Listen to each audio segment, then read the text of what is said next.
Call me on this fine Monday morning and we're going to refit this oil cooler back to this 2015 Mercedes C250d. Now these are an absolute nightmare of a job. I have been waiting for a couple of days for some bits to turn up.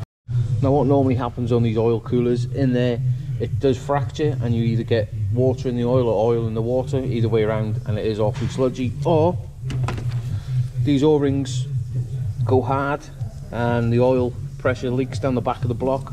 But in this occasion, this end cap here, the seals had gone on there and it was absolutely pouring out. Anyway, let's get it fitted.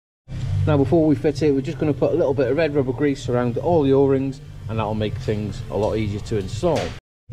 Now you need to make sure that all your contact areas are nice and clean. Now that's the oil cooler back in place. Now we've got to literally refit all these, and it is a bit of a nightmare, to be honest. All these bloody pipes and God knows what. Anyway, I'm going to crack on. And that is all the intake pipe back on. Now this EGR pipe here, the 2 bolts around the back, if you know, you know. Your hands are like this kind of thing. Anyway, let's carry on and do a little bit further. I'm going to put all this water heater control valve over. Nightmare. On this horrible heater valve, or whatever you want to bloody call it, I don't know. And we're swapping that stupid spring clip for a normal Jubilee clip, just because it sits right underneath the manifold there and it is a swine. Now let's get the EGR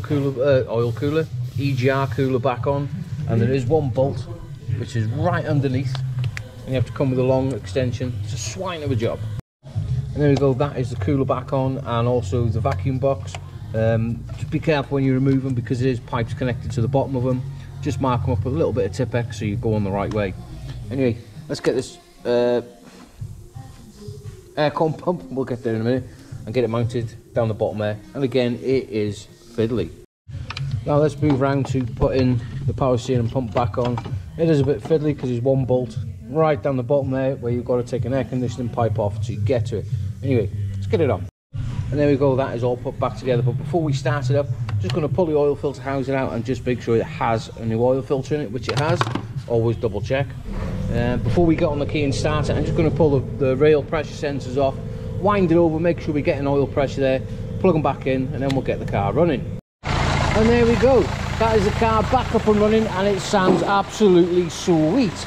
I'm going to, well, if anybody wants this job doing, please get in contact with DeckSpec, because it's awful and he loves this sort of stuff. Anyway, I've got a few trays to put back on. I'm going to give the engine a bit of a wash down, take it for a test drive, and we'll get it set.